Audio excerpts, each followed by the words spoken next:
think before we took our break, we were talking about looking at Squad 320, and you had seen an envelope in the squad at that when you first saw the vehicle at the scene. Yes, sir. And you took that envelope, correct? Yes, sir. I seized that. What kind of envelope was it? Manila envelope. So paper size. Paper size, yes, sir.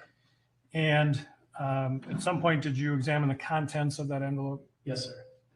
And do you recall what was in that envelope? Yes, sir. 2 bills, as well as a pipe, cigarettes, and a card. And the bills, you mean money, right? Correct.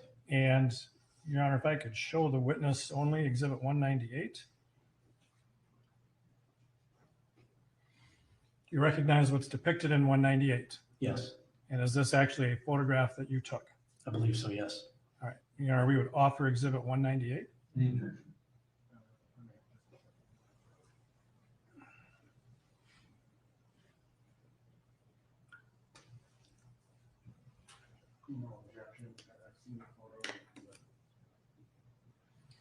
Do you want to look at it? No objection. 198, excuse me, 198 is received. And I'll publish that for the jury, please. And Agent Ryerson, just describe for us what's depicted in Exhibit 198. With 2 $20 bills, one that is ripped in half. And these were in that envelope, correct? Correct. And did you have these processed later for their legitimacy, I guess the question would be? Yes, sir. We had them sent to a United States Secret Service. And you also mentioned, you can take that down, thank you, that there was a pipe in that envelope. Yes, sir. Can you just kind of describe what the pipe looked like? A glass multicolored pipe, a few inches long. And what did you end up doing with that pipe? Initially, I secured it in my office, and then I submitted it to the BCA laboratory for analysis. And so just when you're doing your job, you want to submit something to the lab to be tested. What's the process you kind of go through? I take it into the intake portion of our building, the lab intake portion, and I document, or I note the document in documentation where I received it from, and I submit it through intake. And then was a request made to have people in the lab do some further testing on that pipe? Yes. And while you were at the scene, when the 2 vehicles were still there, did you make some arrangements for those 2 vehicles? Yes, sir. And can you describe for the jury what you did in that regard? I called Twin Cities Towing and asked for 2 flatbeds to respond to the scene. When they arrived on scene, each flatbed picked up each individual car, the squad car and the Benz. And what did you do with them then after that? When I left the scene, I escorted the 2 flatbeds to the BCA headquarters And just generally, where is the BCA headquarters? in St. Paul, Minnesota.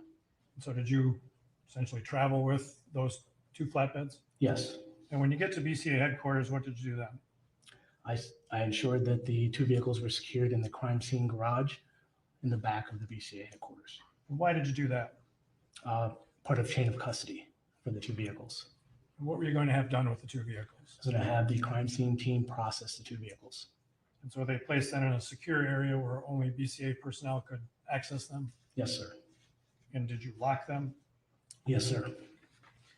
And from that point, were you aware whether those vehicles were processed? At that point, Correct. I mean, were they subsequently processed? they were subsequently processed, yes. Do you recall when that happened? Yeah, May 27th. And so this would be essentially the next day from when you had them towed? Yes, sir. And were you involved in the processing of the 2 vehicles? I facilitated it and I was present for portions of it. And who does the processing of the vehicles? The BCA crime scene team. And so same group that had been out at the scene? Yes, sir. Mackenzie Anderson was the team lead. Now, because you were the case agent, well, are there other agents assigned to complete tasks for the investigation? Yes, sir. And did you or the other investigators attempt to locate other security videos of the incident? Yes, sir. And were you able to obtain some additional, security camera videos from the incident? Yes, sir. And can you tell the jurors where you got those from, or where the BCA got those from? One video from Cup Foods, another one from the Dragon Walk restaurant that was immediately across the street. And Your Honor, if we could publish Exhibit 1.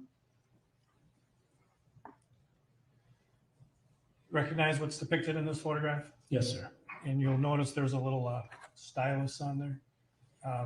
You should be.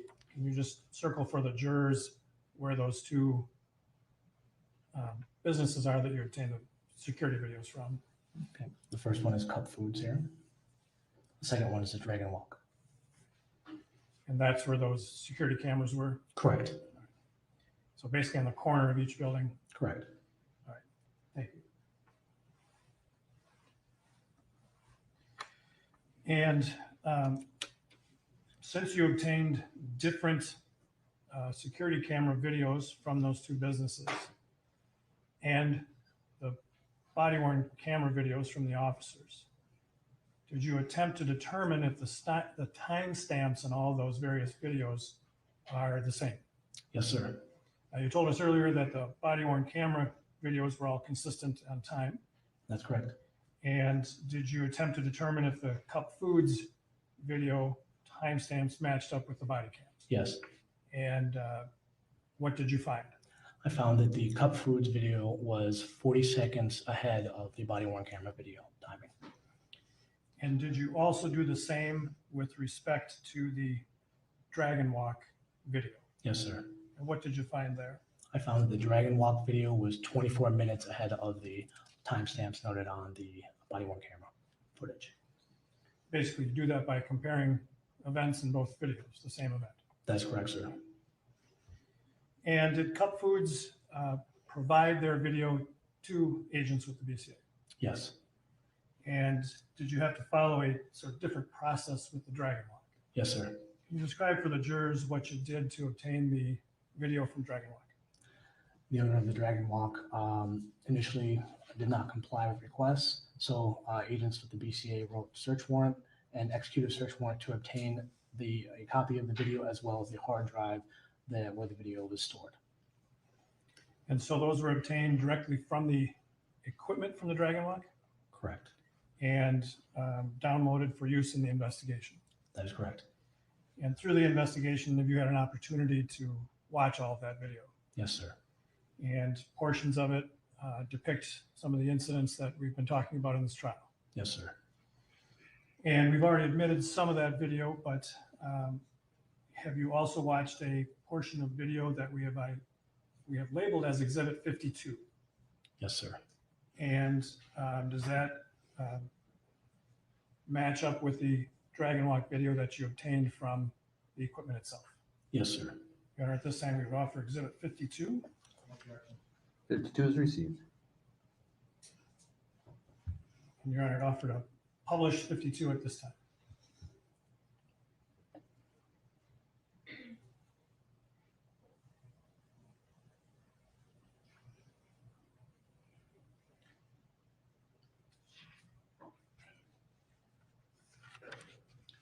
And while this is running, Agent Ryerson, can you tell us again how far off the Dragon Walk timestamp is from those of the body cams? Approximately 24 minutes. And it's fast. Yes, sir. Ahead.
You can take that down then.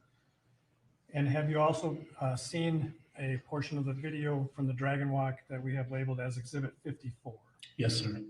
And does that appear to be an accurate portion of the video you obtained directly from the Dragon Walk equipment? Yes, it does, sir. And Your Honor, at this time, we'd offer Exhibit 54. 54 is received. Now, I'm going to ask that we publish this to the jury. My recollection is about 9 minutes long, so I'm going to speed through some of it probably, but if we could publish 54.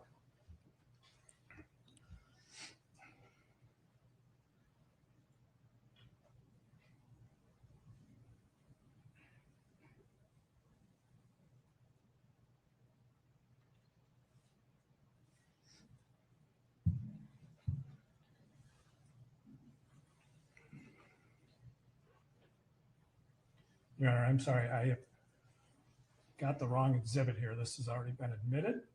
Let me come back to that in a little bit if I could.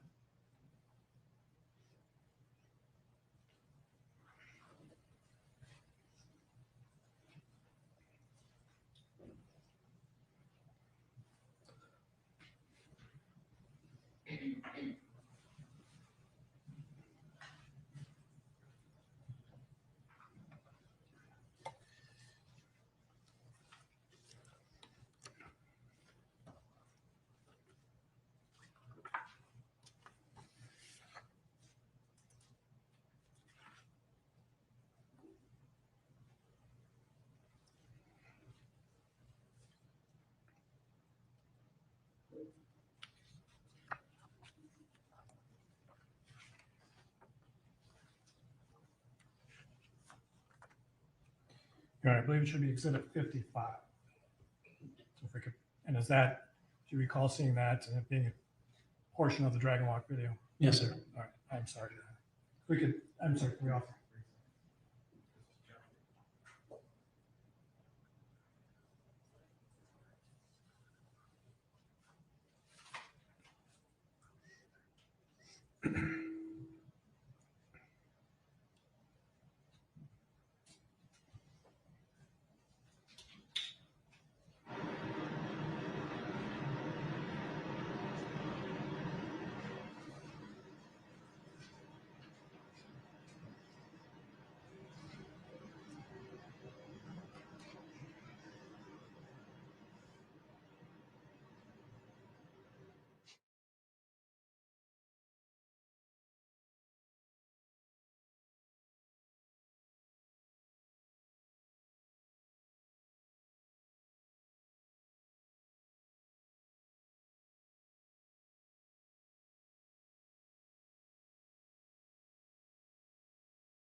I'm sorry, I'll come back to that subject in a little bit. Thank you.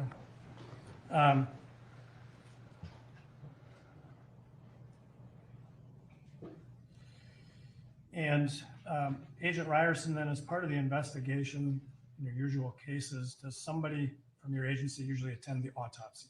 Yes, sir, generally. And was that done in this case? No, sir. Do you recall why?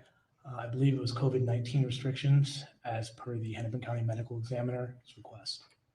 And as part of your investigations, is it typical to obtain a blood sample from the deceased? Yes, sir.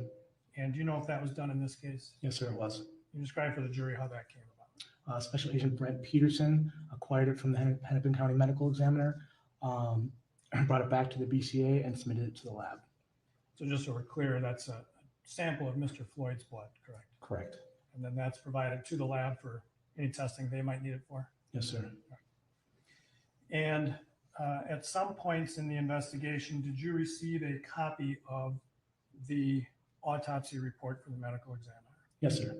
And do you recall what day it was that you received that? I believe it was June 4th, 2020. And did that also include a copy of the toxicology report? Yes, sir. And prior to that, did you have much information in the investigation about any suspected drug use? We had preliminary information, but nothing concrete. And where did No. that preliminary information come from? I believe some of the information was in the audio files of the radio traffic. And what did that indicate in terms of drug use?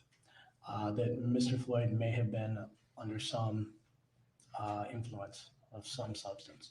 And did you know at that point what kind of substance, No, sir. what form? No, sir. Did you know if any drug use was suspected there at the scene? No, sir. I want to forward a little bit to the to December then of 2020. Was a subsequent request made to conduct a further processing of the Mercedes SUV? Yes, it was. Do you recall how that came about? Per the prosecution's request. And what was requested that be done? A reprocessing of the Mercedes-Benz with particular focus on a few specific items to include a potential pill. And what role did you play in then the processing again of the Mercedes SUV? Facilitation. I notified crime scene team lead Mackenzie Anderson, and I was present for that search. And so was the vehicle brought back to the BCA garage? Yes, sir. So when I say brought back, where had it been held in the interim? A secure lot. And by secure, you mean where the public couldn't access it? Correct. Now, before it's sent to that secure lot, is something done to make sure that it's not entered? Yes, sir. Can you describe that for the jurors, please? We place crime scene tape over the thresholds of all the doors and sign and date to ensure chain of custody, so we know if someone had entered that vehicle or not. And when you got that vehicle, the Mercedes SUV, back to the BCA garage, did you check the conditions of the tape on the door frames? Yes, sir. And were they intact? Yes, they were. And did the crime scene team then process that vehicle again? Yes, sir. And who was involved as the team leader in the processing of that vehicle? Mackenzie Anderson. And were you present during the processing of that vehicle? Yes, sir. And at some point then was a request made to reprocess the squad car 320. Yes, sir. And how did that come about? The defense requested to view or meet up with squad 320, and they identified something in the back seat, a pill, and then we facilitated the transportation of that squad back to BCA headquarters and processed it in the crime scene garage. So the attorneys for the defendants asked to look at the vehicle itself. Correct. And that was done where, do you recall? In the secure lot. And then was something that they identified that prompted a further processing of that vehicle. Correct. They drew that to your attention. Yes, sir. And so then did you make arrangements to have 320 processed again? Yes, sir. And how was that done? Through Mackenzie Anderson. So brought back to the garage? Yes, sir. Now, were the seals in place at that point? When it got back to the garage, no, Why not? because they've been broken at the secure lot For what purpose? for the defense to view. So they looked at the inside of the squad car. Correct. And did the crime scene team then process that vehicle again? Yes, sir. And were you present for that processing? Yes, sir. Okay. But did Mackenzie Anderson process that as well? Yes, sir. To your understanding that she will testify later about the processing of both those vehicles? Yes, sir. So as part of the investigation, did you also obtain medical records for Mr. Floyd? Yes, sir. Did you obtain complete medical records from the facilities where he had been seen? Yes, sir. And which records from? HCMC and Park Nicollet. And HCMC is Hennepin County Medical Center? Yes.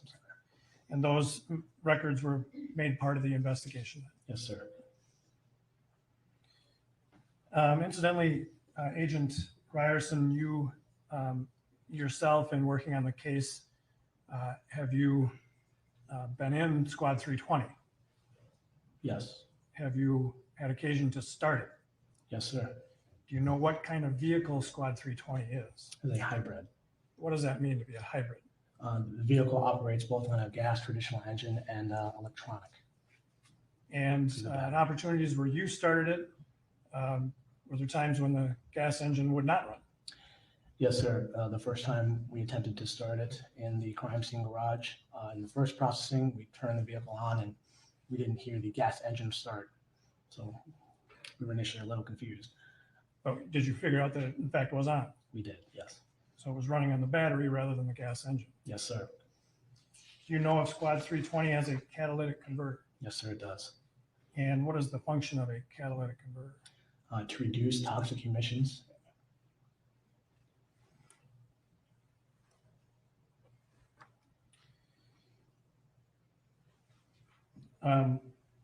Prior to coming to court, did you have an opportunity to review a video that I'll refer to as a composite video? Yes, sir. That is a putting together of two separate videos into one. Yes, sir. And did you recognize that as a mix of both Officer King's body-worn camera and Darnell Fraser's Facebook video? Yes, I did, sir.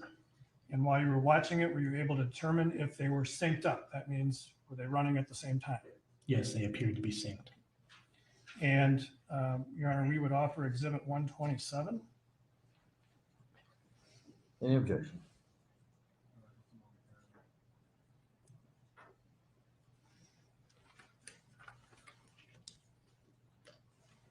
No objection.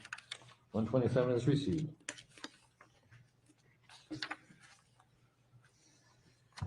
And Agent Ryerson,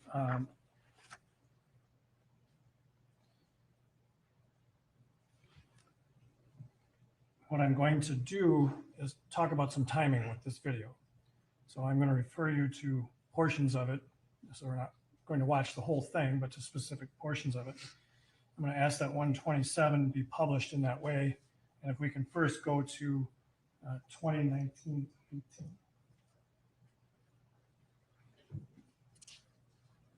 Okay, so the record should reflect that right now we're at 2019-17. That's good.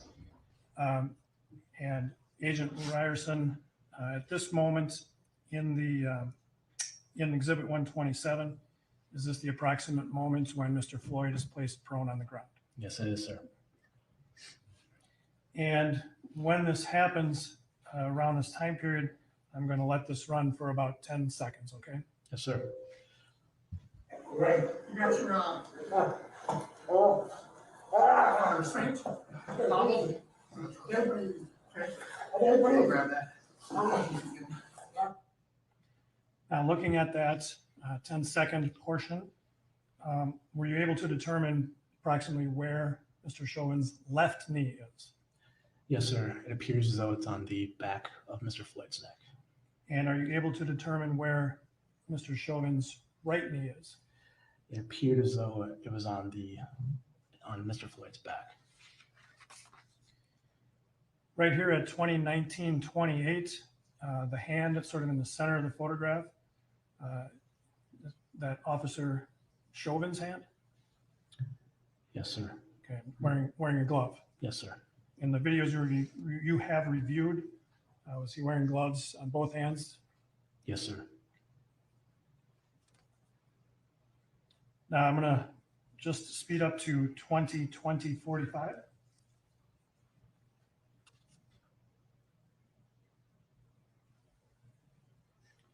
So the record should reflect we've actually stopped at 20-20-44. That's good. I'm gonna let this just run for 10 seconds, okay? Yes, sir. My face getting bad. Yeah, so you just legs up. Oh my God. Help, just leave him. Oh Just my leave him. God. Just leave him. Ah. Alright. Now, here at 20-20-55 for the record, we see another video portion within this video, correct? Yes, sir. So the right hand, as you're looking at it, the right side of the screen is now Darnell Fraser's video, correct? Yes, sir.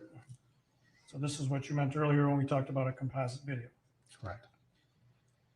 Is there a time during the Darnella Fraser video that it becomes apparent Mr. Floyd stops verbalizing?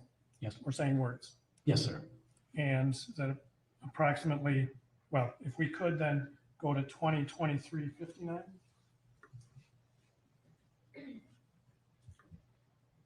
All right, so we're at 23:58, and I'd ask that you play this for about 10 seconds again. Bro, but you can get him off the ground. You're being a bum right now. You can get him off the ground, bro. You can get him off the ground. You're being a bum right now. All right, so is this the moment in the encounter between Mr. Floyd and Mr. Chauvin when Mr. Floyd appears to stop making verbal sounds, talking? Yes, sir. Now, prior to coming to court, did you have an opportunity to look at defense exhibits 1045, 46, 47, and 48? Yes, sir. I'm going to ask that exhibit 1045 be placed on the screen, please. And can you note for the jurors the timestamp in this exhibit? 2023-32. And so approximately how long after Mr. Floyd was put on the prone position on the ground did this occur? Would it help to refresh your recollection to refer to a note? Sure. He was placed on the ground at 2019-18. Yeah, so 4 minutes. More than 4 minutes. More than 4 minutes, yes, sir.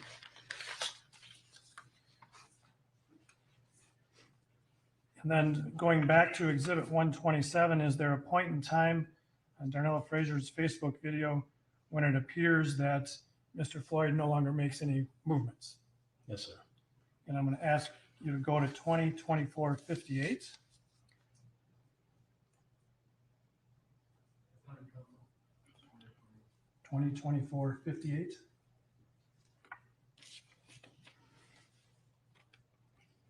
And does this, well, I'll let this run for about 10 seconds too. Yes, sir. Yeah, I mean, good so far. I think might be a little threat. I think that's cool though, bro. You're a bum, bro. You're a bum for that. You're a bum for that, bro. You get mad. So is this approximately the time when afterwards Mr. Floyd does not appear to make any movement? Yes, sir. For the record, we stopped at 20:25:08, and in this photograph, the still portion of the Facebook video or the Darnella Fraser video, does it appear that Mr. Chauvin is using his weight to hold Mr. Floyd down? Yes, it does. I'm going to ask to show you exhibit 1046.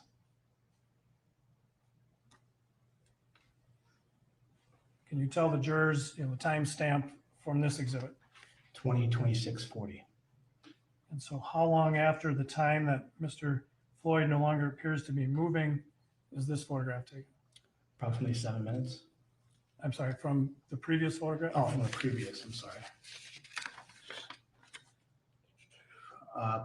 Approximately 3 minutes. Okay, so we know that the moment where he stopped moving, we had as roughly 20:24:58, correct? Correct. And so from that time to the time on this photograph is about how long?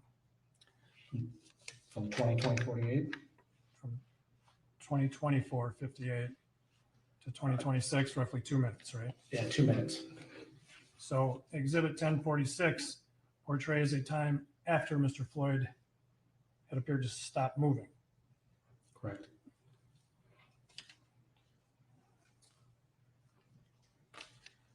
Are you able to tell from the Darnella Fraser video when the paramedics arrived? Yes, sir. So I would like to go back to 127 then and advance to 20:27:20.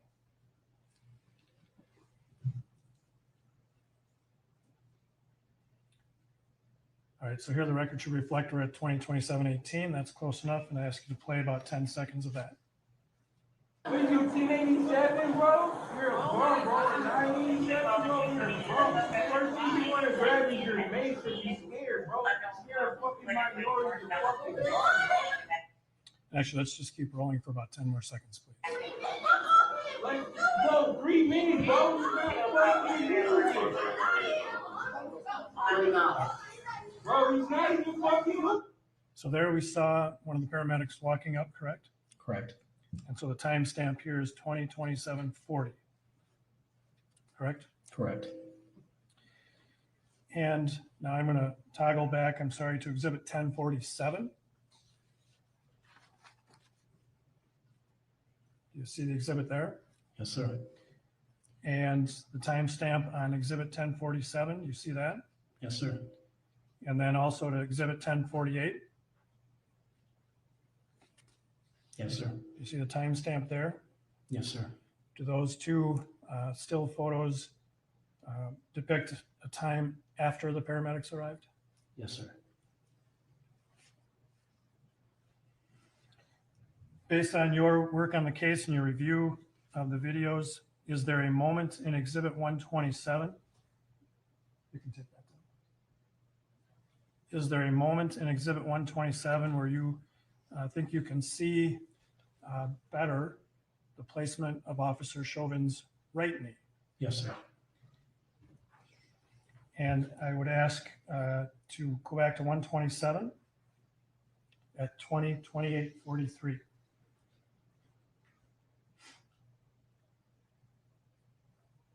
All right, 20:28:43.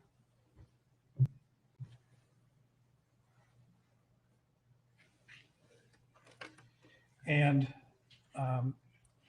what I'd like to have you do, Agent Ryerson, while we're frozen here on this moment, if you would take the cursor and illustrate to the jurors where Officer Chauvin's right knee is.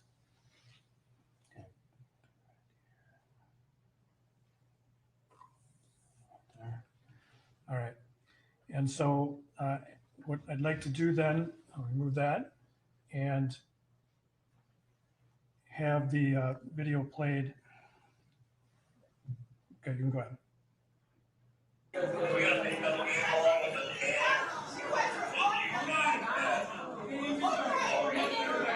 Okay, we'll just stop the video there. Were you able to see there when he had his right knee on Mr. Floyd's back? Yes, sir.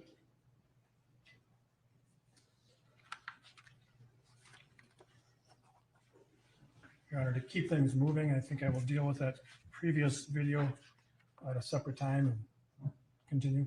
That's all I had. Thank you.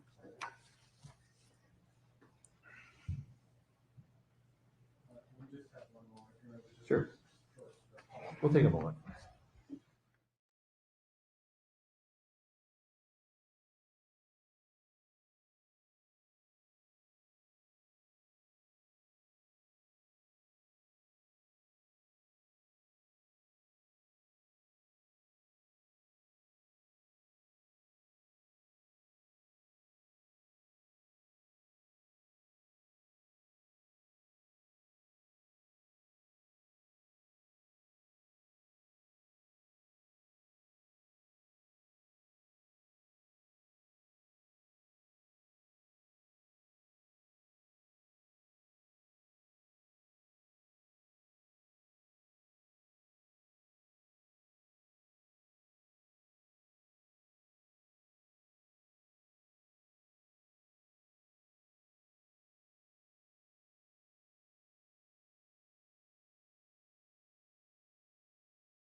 All right.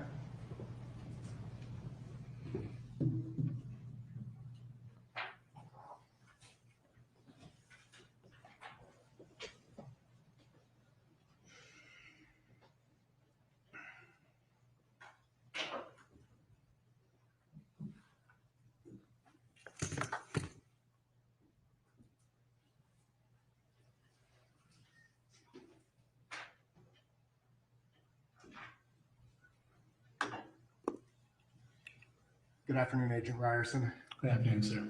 Thank you for being here. So you testified that you were the primary case agent in this particular case, Yes, correct? sir. And it's fair to say that the BCA's investigation into this case was fairly extensive, correct? Yes, sir.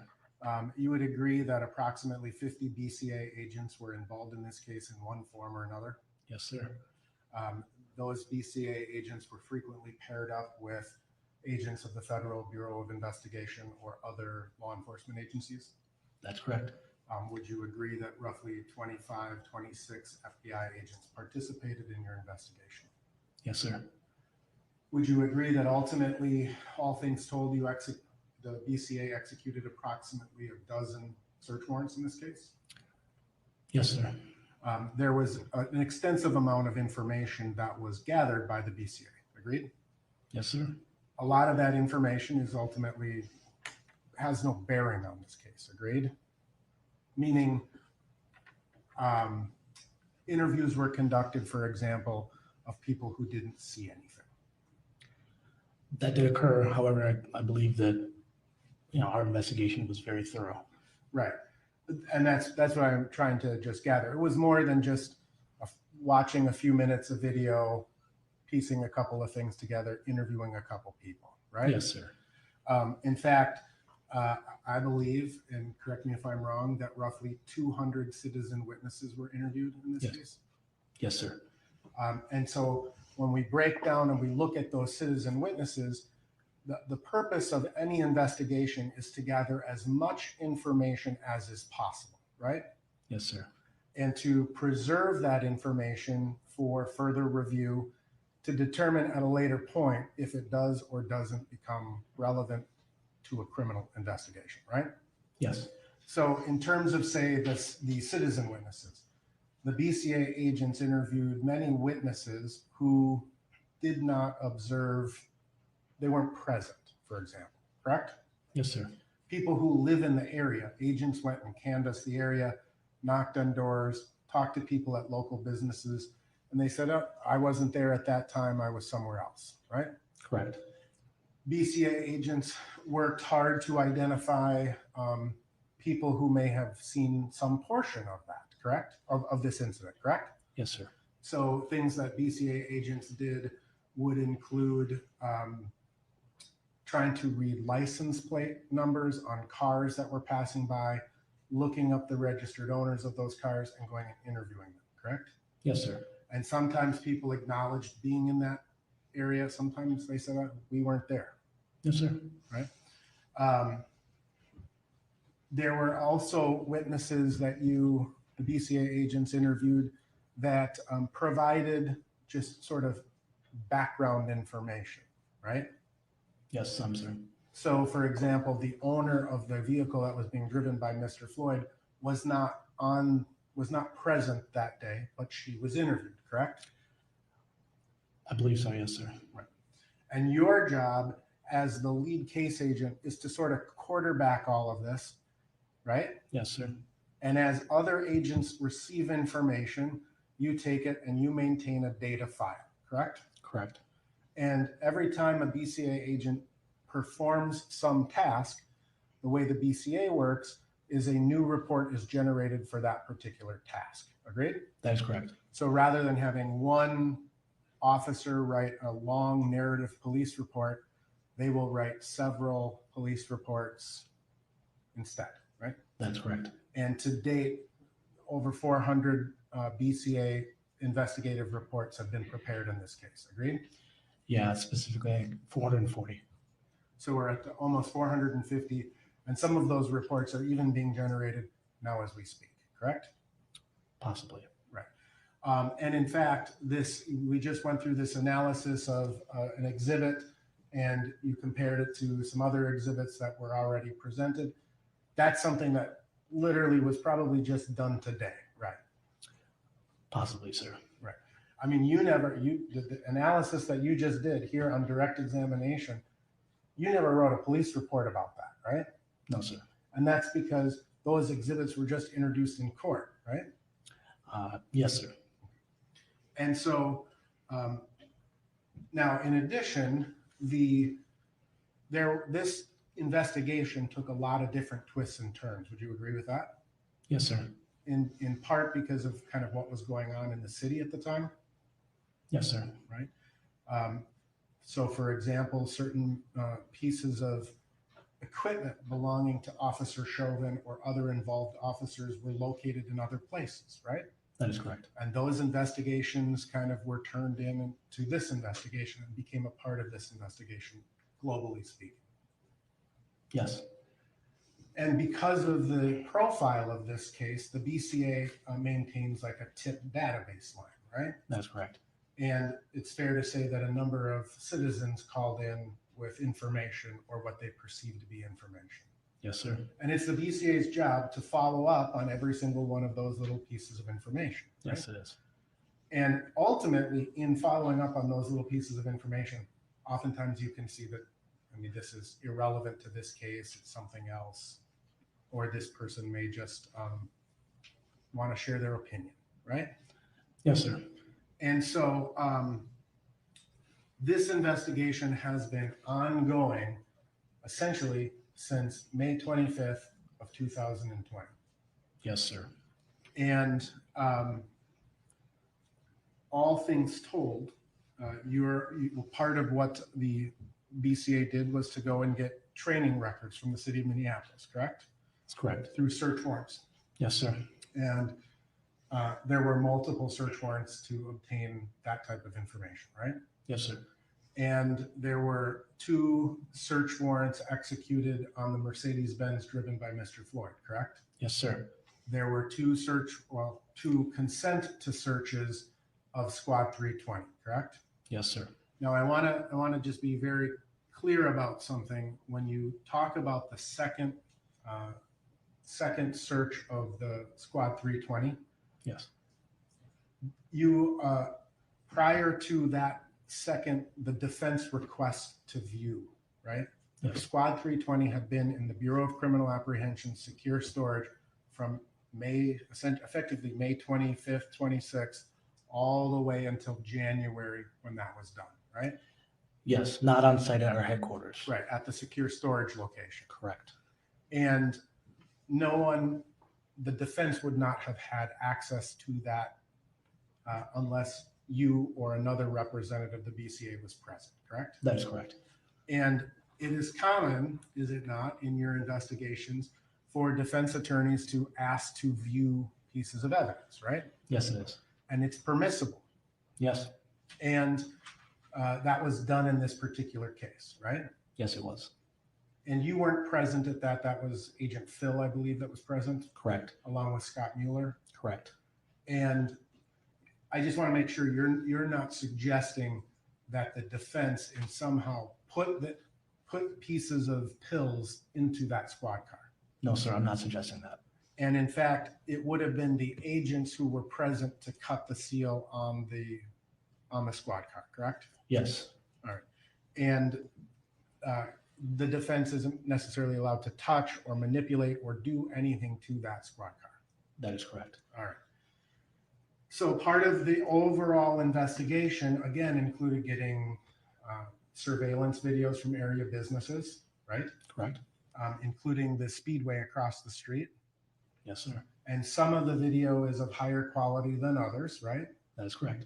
And then also identifying people who were present and obtaining cell phones of those, right? Correct. And just lots and lots and lots of stuff that happens. Yes, sir. In ultimately, when you first got involved in this case as the lead case agent, you had a very limited piece of information, right? Yes, sir. that was information that was gleaned from the dispatch. It was gleaned from, you know, just basic, what's called public safety reporting, correct? Correct. An individual had been detained, that individual passed away, and you began the normal critical incident process, agreed? That is correct. Which includes securing the scene, right? Yes. It includes securing potential evidence, correct? Yes, sir. And it includes interviewing witnesses. That's correct. All right. And the critical incident policies of the Bureau of Criminal Apprehension were followed in this particular case, right? Yes, sir. Now, when you conducted the first search of the Mercedes-Benz back on May 26th of 2020, you were present when that happened, right? From some of the time. But another crime scene team analyst would have taken photographs, looked at things, and preserved that both digitally by way of photographs, plus keeping the actual evidence, right? Yes, a BCA agent took the photographs. That's Mackenzie Anderson. No, that was Special Agent Joseph O'Brien. Right. He was also a part of the crime scene team. Yes, sir. And so, again, your job is to investigate the case, right? Yes, sir. And so, did you review those photographs Yes, at I that did. time? Did you specifically take note at that time of the presence of pills in the Mercedes-Benz? Out of the 750 photos that I reviewed, I did not. Okay. And so, it's not that you didn't preserve the evidence, you just didn't notice it. Correct. And again, based on what you had learned about what happened in this case, you weren't necessarily looking for anything of that nature, right? Correct. Because ultimately, whether it was relevant or not relevant was to be determined, right? Yes, sir. And you testified that you did watch all of the body camera footage, Yes, sir. but initially other agents, because in terms of the body camera footage in this case, you would agree that it's extensive. Very much so. In the sense of after this incident, something like 8 or 10 Minneapolis police officers were on scene, right? Correct. They were securing the scene from roughly, 9 o'clock in the evening until 3 o'clock in the morning, right? Correct. And all of those Minneapolis police officers, pursuant to policy, had body-worn cameras on. That is correct. So roughly 5 to 6 hours of body-worn camera footage for all of those. Approximately. And and then there's all of the video, the surveillance video. It takes a lot of time to do this, right? Yes, sir. And this investigation would be different than a lot of other investigations, wouldn't it? In terms of the officer involved uses of force. In what way, sir? Well, this investigation was occurring simultaneously to a court process, was it not? Yes, sir. Normally, an investigation is completed and then it's submitted to some prosecuting organization and they review it and they make determinations, right? Correct. And that is of all of the officer or the majority of the officer involved incidents that you've been involved with, how it's commonly occurred, right? Yes, sir. And so in this particular case, things were unusual because of that. That is correct. And so information in May or June was not known until November, December, January, etc. That's correct. And so there has been sort of a changing dynamic in terms of the investigation. Correct. In terms of the videos that you have watched, you did testify that you watched the Dragon Walk video. Yes. We need to sort out some exhibit number stuff on that real quick. But I want to bring your attention back to, I think this is exhibit 122.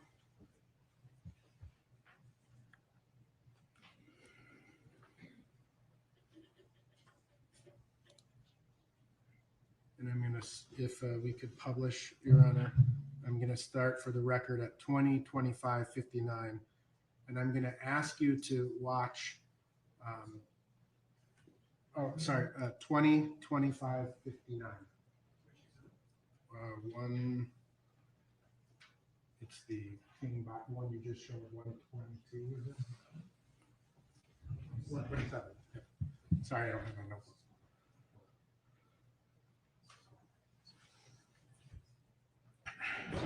You say 122? 127. 127.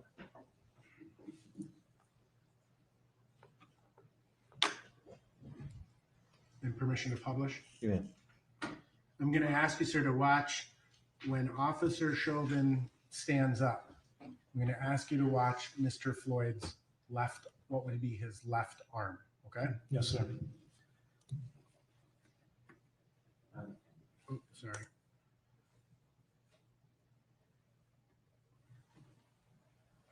So we'll start for the record at 20:26:03. Oh, don't be drunk, don't be drunk, bro. What is that? What do you think that is? You say you call weed? You call what you doing okay? You call what you doing okay, bro? Bro, you think that's okay? Check his boss. No, check his boss. I'm sorry, I'm at the wrong spot. Maybe take this down. I apologize, Your Honor. I had the wrong exhibit pulled up.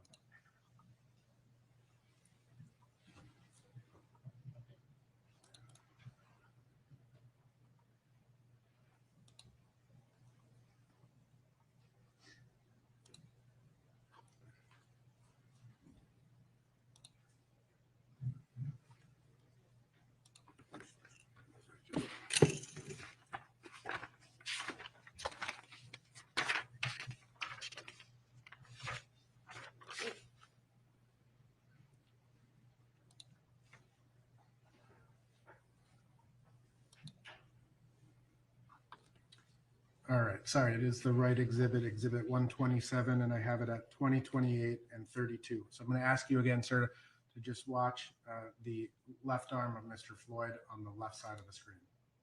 On the left side, okay.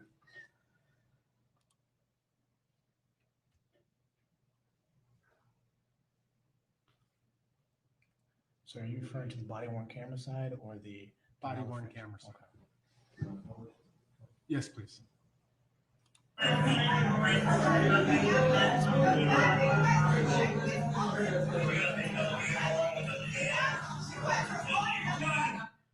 Did you observe Mr. Floyd's left arm on the ground underneath Mr. Chauvin's right knee?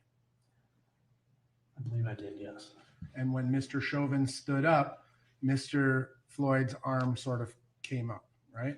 Could I see that again, please? Sure. I'm going to just hit back 10 seconds and start.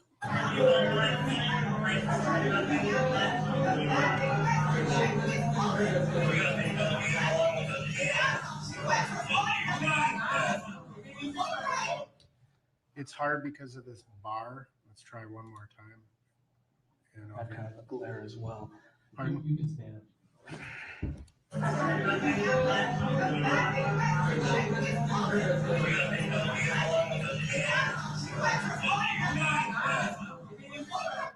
Can you see that? So what was the question? Repeat the question, please. Do you observe Mr. Chauvin's right knee to be compressing Mr. Floyd's left arm?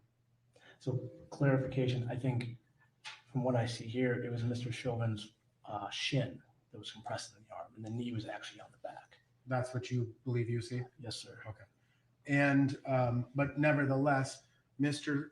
Floyd's left arm, the tricep area was in between Mr. Chauvin's either knee or shin, right? Yes.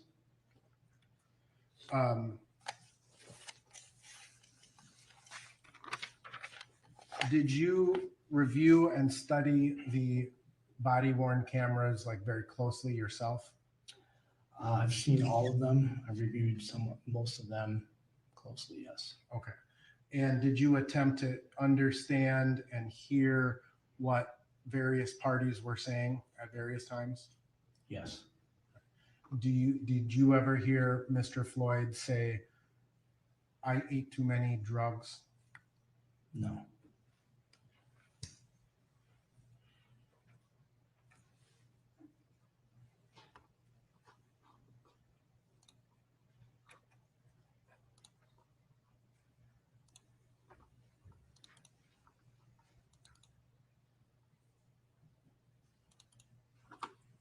to publish Exhibit 1007. And I'm going to ask you, sir, to listen to Mr. Floyd's voice. I Did you hear that? Yes, I did. Did it appear that Mr. Floyd said, "I ate too many drugs"? Yes, it did.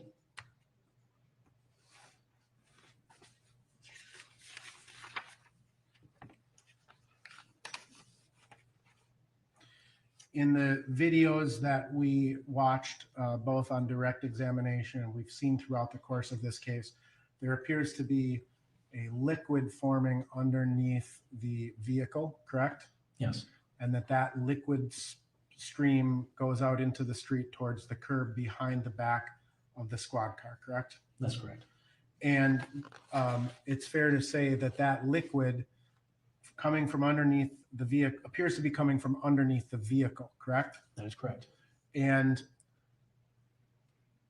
depending upon your perspective, correct, that appears that could have been urine coming from the body of Mr. Floyd. Yes, sir. But we can see based on this that was actually probably condensation from the running squad car, correct? Yes, sir. And that's common when a squad car is running air conditioning or whatnot, right? Condensation drips from the bottom of the muffler or exhaust system. Yes, sir. And you would agree that that's what that trail of liquid appears to be. Yes, sir. I have nothing further subject to the discussion we need to have about an exhibit. Mr. Frank.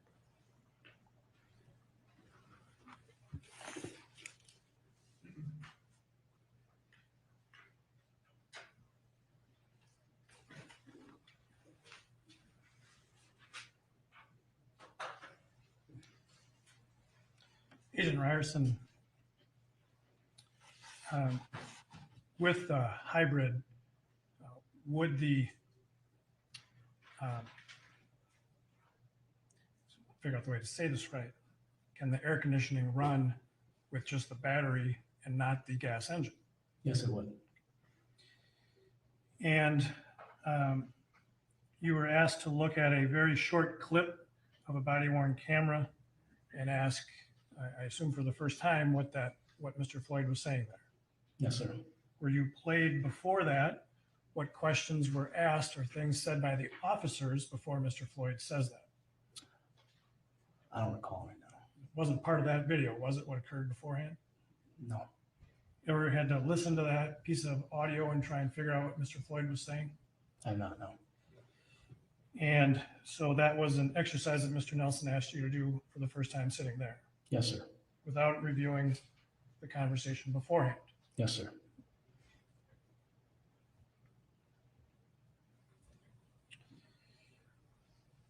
You were asked about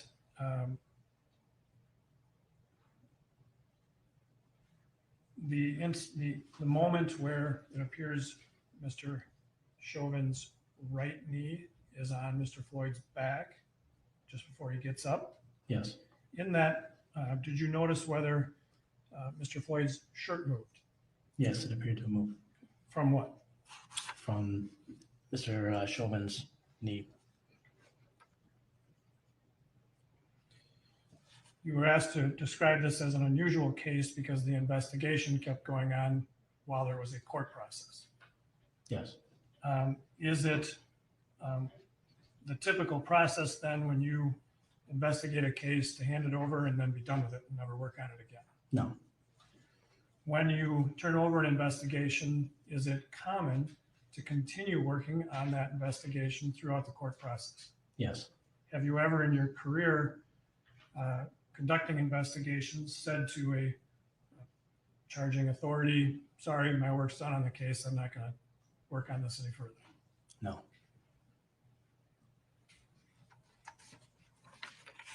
In fact, some of the ongoing investigation that you did was essentially at the request of the defense attorneys. That is correct. And I'm referring, just to be clear, I don't want to misrepresent anything, but based on the defense attorneys seeing that pill in the vehicle.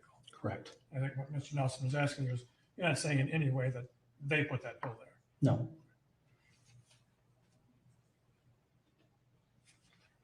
That's all I have here. Anything further?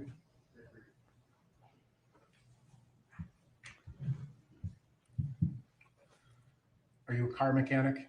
No, sir. Do you have a hybrid vehicle? No, sir.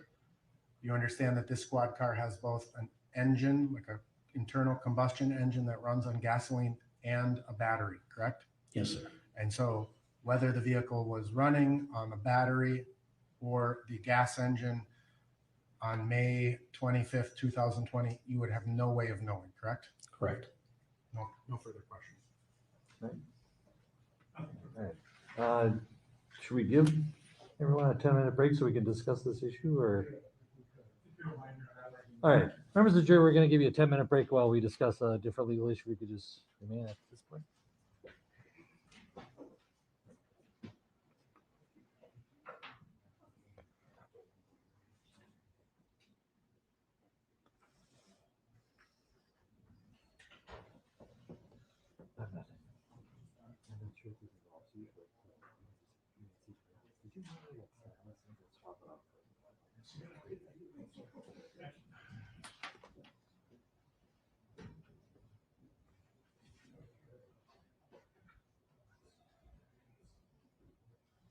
All right, be seated.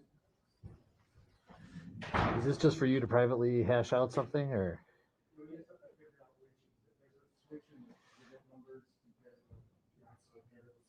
All right, if you could work with Mr. Schaefer on that. Also, 1007 is.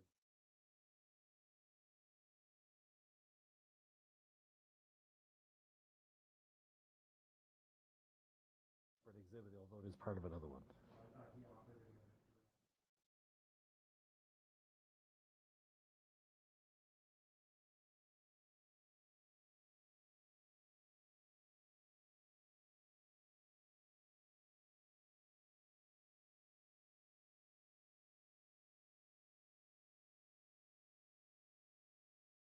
We had not shown as received, but both parties agree it was offered and received earlier. Is that right? I'm just asking for a status. I don't know if it was offered. I would offer the 1007. Any objection to 1007? 1007 is formally received. All right, you guys, let's circle back at 2:30.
All right, be seated, please.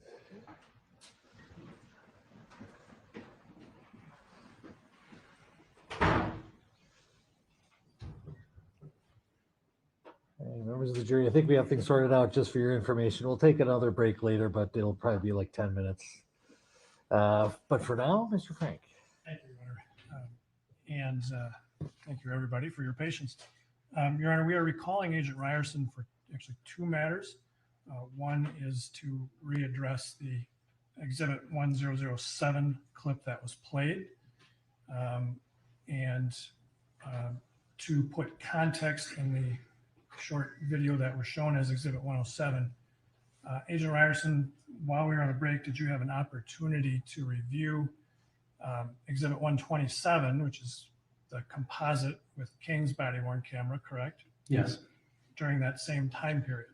yes, And prior to the short clip of Lane's body camera that you were shown as Exhibit 1007, is there a discussion about drug use by the officers and attempting to speak to Mr. Floyd? yes, And hearing that section of the audio, did that help you to understand what Mr. Floyd might have been saying that you were asked about by counsel? yes, And Your Honor, then we would ask to play 127, Exhibit 127, which is queued up to 2020-30 through 2021-01, where that phrase appears that Mr. Ryerson, Agent Ryerson, was asked about.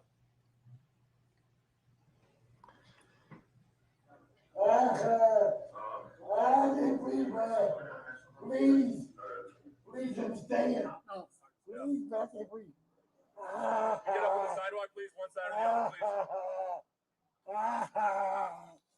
My face getting bad. Okay, so we get his legs up. Oh my God. Just leave him. Oh Just my leave him. God. Leave him. Yep, just leave him. Ah, All right. I'm dead. The park's still sitting on the Oh, car there. look at my face, man. Ah. I believe so. We found a pipe. We'll get out of the car. I ain't using this shit on this man. Please, Yeah, across the street, Park's watching. please, Two other people with please, I can't breathe. So the record should reflect that we've played through 2021-10 with the quote that you were asked about appearing really at 2021-01, correct? yes, Having heard it in context, are you able to tell what Mr. Floyd is saying there? yes. I believe Mr. Floyd was saying, I ain't do no drugs. So it's a little different than what you were asked about when you only saw a portion of the video, correct? Yes, sir. And then to clarify what we did earlier, it would appear that I had inverted a couple of the exhibit numbers, correct? Yes, We've now straightened that out. Exhibits 53 and 54 are both parts of the Dragon Walk video. You have seen those, and they are, in fact, what was obtained from the Dragon Walk, correct? correct. And also Exhibit 55, is that a portion of the Dragon Walk video as well? Yes, And so, Your Honor, just to be clear, what we had initially offered as Exhibit 54 should actually be Exhibit 53. And we will, for clarity, offer Exhibits 53, 54, and 55. Any objection to any of those? 53, 54, and 55 are received. I don't intend to publish them at this time, Your Honor. Okay, anything that was not received is received, and go ahead and publish. Which one are you going to publish? We are not going to publish Not them. going to, okay, thank you.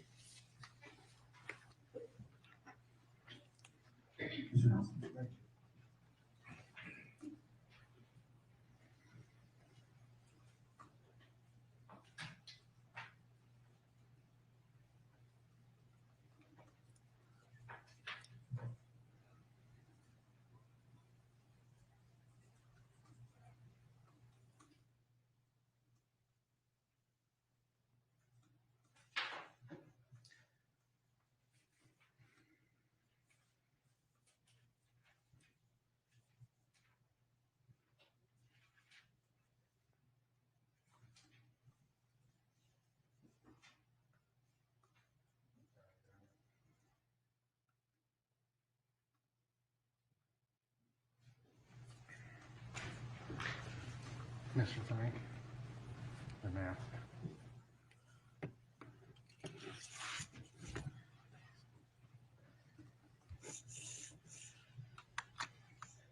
Your Honor, I am requesting permission to publish a portion of Exhibit 55. Agent Ryerson, you have had an opportunity to review the Dragon Walk surveillance video, Yes, sir. and there are portions of the video where Mr. Floyd is present, correct? Yes, sir. And it shows various interactions. But after Mr. Floyd leaves, there are interactions between other people walking past. The camera continues to run the same perspective. Correct. Your Honor, I would ask for permission to publish Exhibit 55, starting at the timestamp 203848.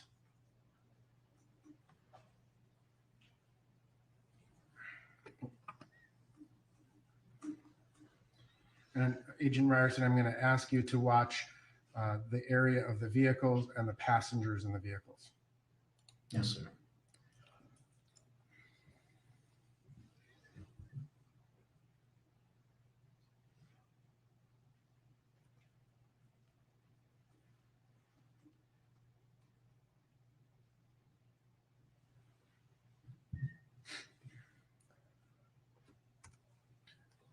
Were you able to see? Yes, sir. What does it appear that individual does? The individual in the red hat you're referring to Yes. appears as though he throws something. So he's looking initially through the passenger or through the vehicle, looking in the area of the police officers, correct? Appeared that way. It appears that he then reaches into his backpack and retrieves something.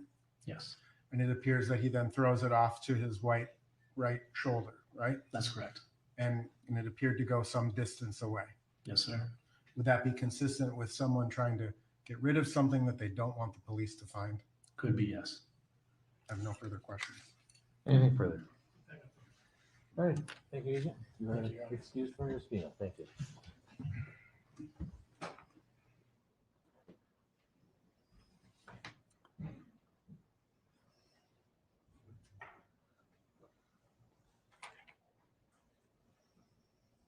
The state called Mackenzie Anderson to the stand.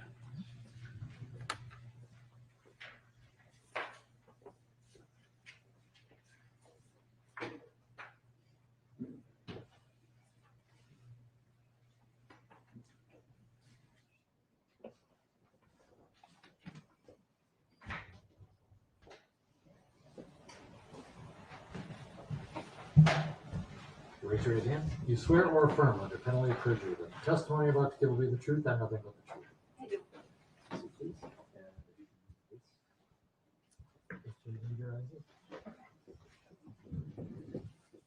And if you would not mind, we'd like to have you remove your mask for testimony. And if you could begin by giving us your full name, spelling each of your names. Mackenzie Anderson, McKenzie Mr. Frank. Thank you, Your Honor. And can you tell us how you're currently employed? I work for the Bureau of Criminal Apprehension in the Forensic Science Laboratory. So you are a scientist, a forensic scientist? I'm a forensic scientist, yes. Can you describe for the jurors your educational background to be a forensic scientist? I have a bachelor's degree in forensic science from the University of North Dakota, and I have a master's of forensic science degree from George Washington University. So when did you achieve your bachelor's of science degree in forensic science? 2007, And where from? University of North Dakota. You've said that already. And so you worked on a master's degree as well. Yes, Where did you get that from? George Washington? George Washington, And what year was that? 2009. So what kinds of things do you have to do to get a master's in forensic science? The coursework included criminal justice coursework, law courses. There was a lot of hands-on application of forensic practices, and my concentration was in forensic molecular biology. So there was a lot of coursework dedicated to DNA testing. And after you achieved your bachelor's degree in forensic science and working on your master's, did you begin working in the field as well? Yes, Where did you initially start working in the field?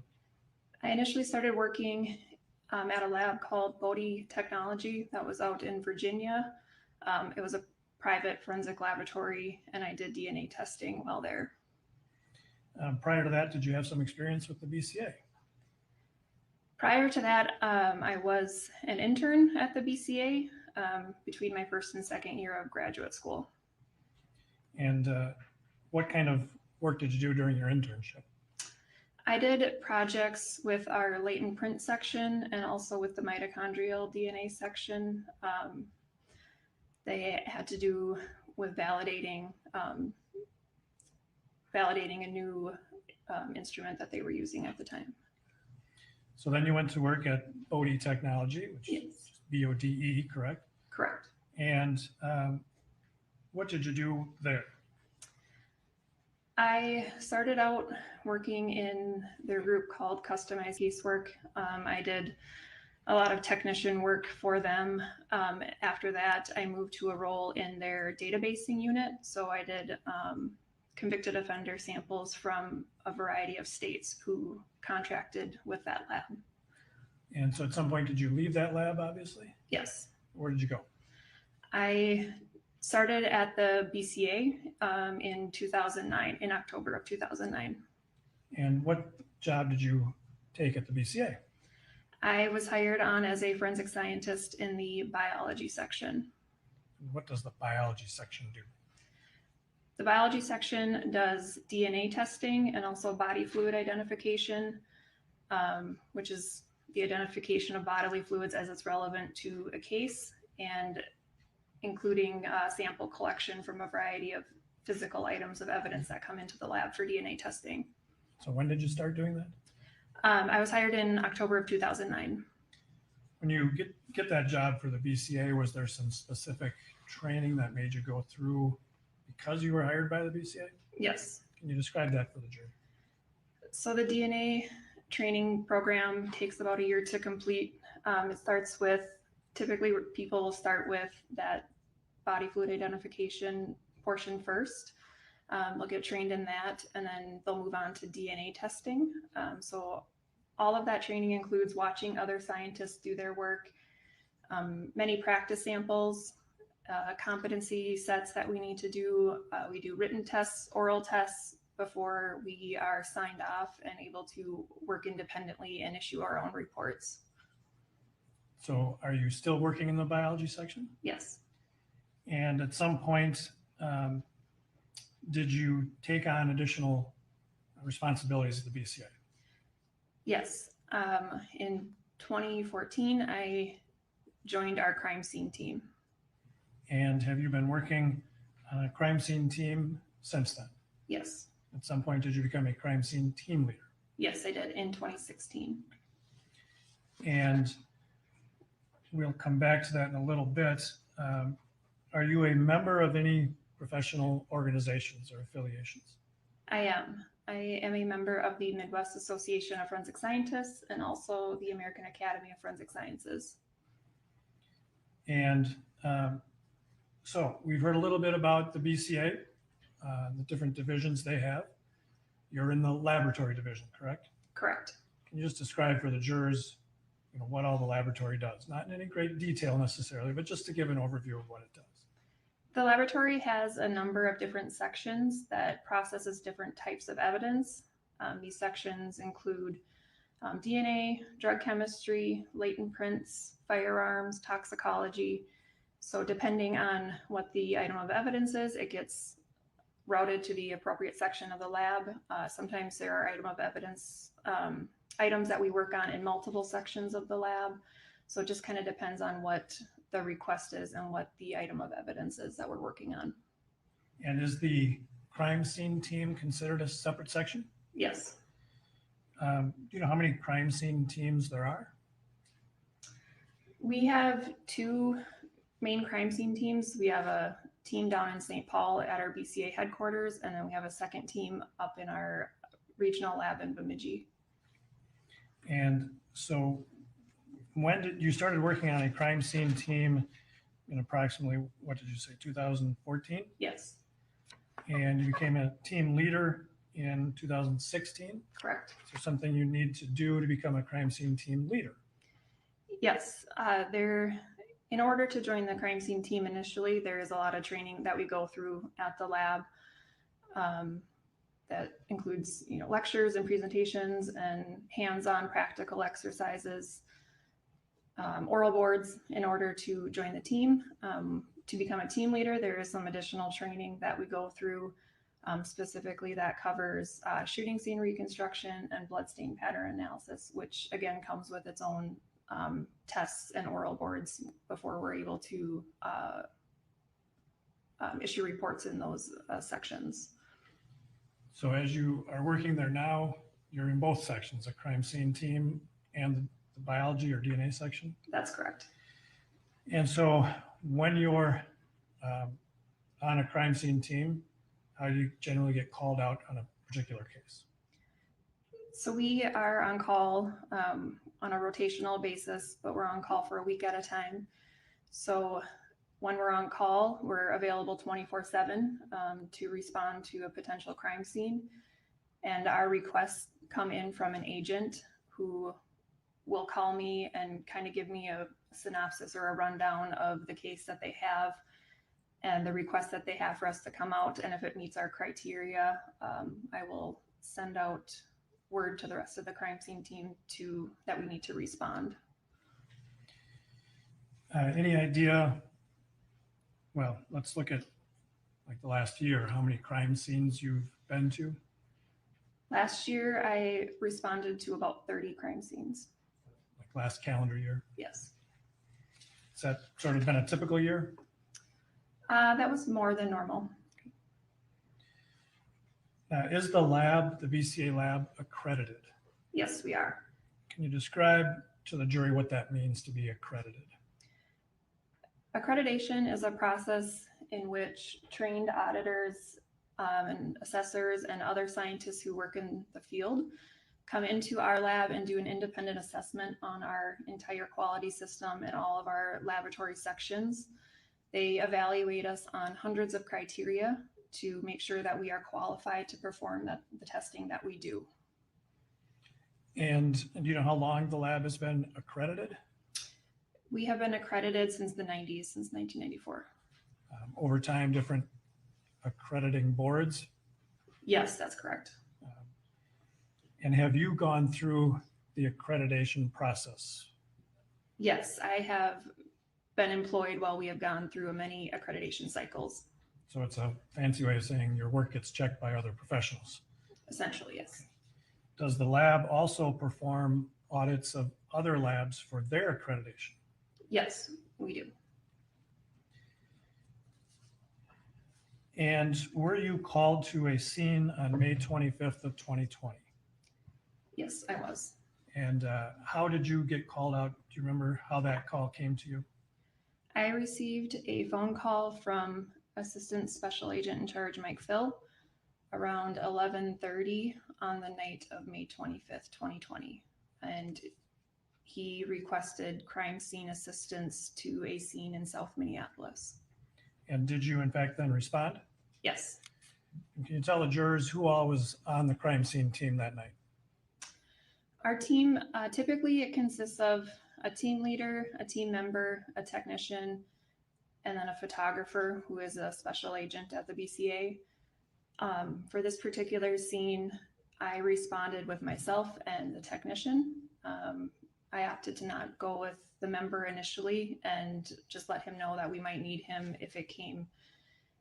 if more information came to light. But initially I just responded to the scene with myself, the technician, and our photographer. And so when you get this call, you gather them together and head to that scene, correct? Yes, the laboratory scientists on the crime scene team, we respond to the headquarters in St. Paul, so then we can grab our crime scene truck and then we all respond to the scene together. So that crime scene truck has all your equipment and stuff you need. Yes.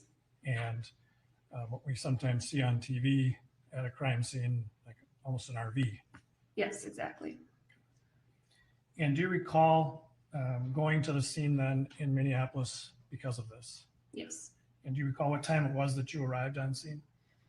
We arrived on scene, it was about 1:15, so early in the morning on the 26th. And do you recall how long you were at that scene? We were there for a little over 2 hours. And that location in Minneapolis, do you remember the intersection? Yes, it was at the intersection of Chicago Avenue and East 38th Street. And when you get there, what's sort of the first step in the process? When the team arrives, we get a briefing from the agent on scene. And what kind of information did you learn at that point? The briefing that we got included that an employee of the Cup Foods restaurant called 911 when they suspected someone was using what they thought could be counterfeit money. Minneapolis police officers arrived to the scene. They attempted to arrest Mr. Floyd. There was perhaps a little bit of a struggle to get him into the back seat of the squad car.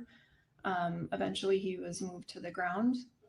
At some point, Mr. Floyd became unresponsive and was then taken by ambulance to HCMC. So that's the information you were given about why this was a scene. Yes. And from there, then, did you proceed to process that area? Yes. And can you describe when you first arrive, what you see as that scene in general? When we first arrived, we saw at that intersection that there was 2 vehicles that were parked on East 38th Street. There was a Mercedes-Benz SUV and a Minneapolis squad car parked behind it on 38th Street by Dragon Walk Restaurant. Other than that, there wasn't a whole lot else that was around at the time. It was raining when we got there, and from my quick walkthrough that we do with the agents, I didn't necessarily see a lot of processing that was potentially going to be needed at that particular scene. And at some point where you're at the scene, did you become aware that there had been a video taken of the incident?